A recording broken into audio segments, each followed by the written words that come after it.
So what happens when, as a stylist, you get the chance to step up and prove yourself and you take that chance? What happens next?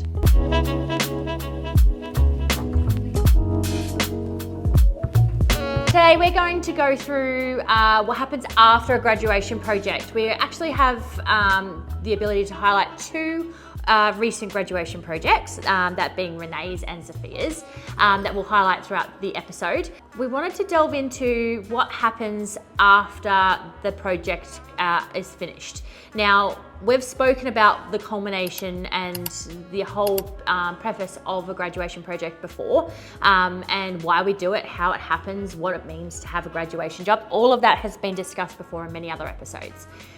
Today, though, we're going to look at the other bit. So obviously I've spoken about it before. The whole point of a graduation job is for me to be able to assess the management potential, the leadership potential of that stylist in that moment. We have lots and lots of people on site, so I'm looking at the ability to delegate and understand, preempt and see issues that are going to occur. And then once we're off site, looking at the understanding of all the other little aspects that actually happen in the background to enable that job to happen. Now, administrative tasks are something that should form day to day for everybody, but done well, they can have a huge impact on how a day actually unfolds here at Foxy. So I really want to see an incredible understanding of that as far as a stylist goes. So what do I mean by administrative tasks? There are two components to it when we're talking about a graduation project. We have our day-to-day administrative tasks. Now this looks like them uploading their images, really incredibly important so that we have an insurance record of everything that's gone into that property. They are making notes, anything specific to that property, anything that we used or didn't use. Was it the client's? Is it ours? Is something positioned somewhere? Is it going to be likely to be forgotten? Should we point it out? All of those things are then recorded in text form, and sometimes a visual format on our project management software Trello. We then also have our internal inventory management system. It's obviously incredibly important that that is accurate and it reflects exactly what has happened at that installation. So if furniture was used or furniture was turned away and went in the truck, or did we have something dropped off? Is that inventory record for that job accurate? And that is what I'm looking at in most detail. Over the period of their learning, most stylists tend to forget entertainment units and bar stools. So we tend to not have entertainment units in images because we're trying not to get the TV and the entertainment unit in our imagery, which means that we don't have the insurance record of it. And then we tend to forget if we're rejecting the bar stools or not. So our inventory record of it isn't accurate. So making sure the focus there is on accuracy, incredibly important, because Jake and I are no longer going out on site every day. So I can't sit here and tell you exactly where those bar stools are at. That record now has to be accurate because we've got multiple people within our business making everything happen every day. And without an accurate record, well, then everything's just gonna fall apart.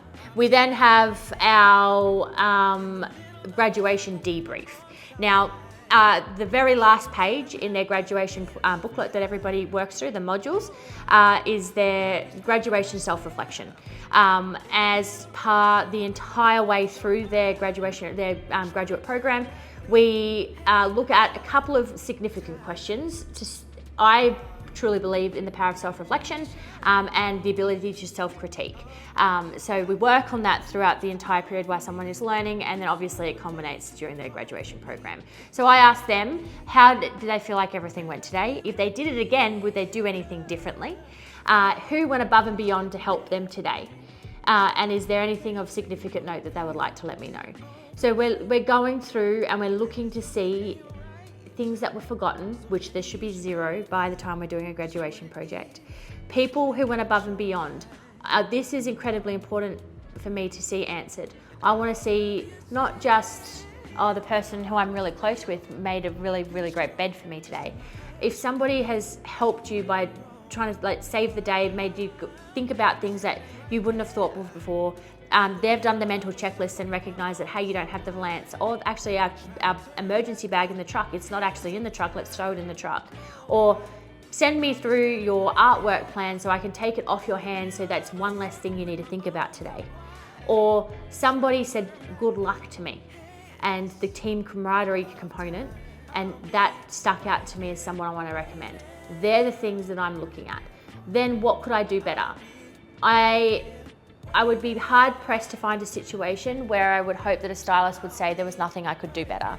I do believe that most of the time, if you're fair on yourself, there's going to be something you could figure out that you could have done differently that would have resulted in either a more efficient or a different outcome. So I do prefer an answer in that particular column, because I've done it absolutely perfectly would happen very, very infrequently. Now, those administrative tasks, as you can imagine, really help to form my opinion on how well they will do assessing and critiquing and giving feedback and all the things that it means to be a leader. Maybe that might be the boring bits, but I think that that's the part that's telling me the story and the best, most accurate story about where a person can go in our business. Following our debrief, we then have a really good conversation about what components the stylist loves within our business. We're in a really amazing position. We have multiple businesses, we have multiple focuses within each business. But having a multifaceted business means that our stylists have opportunity to really find passion within the design world and really be able to grasp it and then use that passion as their strength. So whether or not it would be in design fit out, in property styling, maybe it might be in education, more of a consultation based business development management. I think there are so many opportunities for our stylists to be able to have personal growth and professional growth, and so we really pinpoint that within that conversation.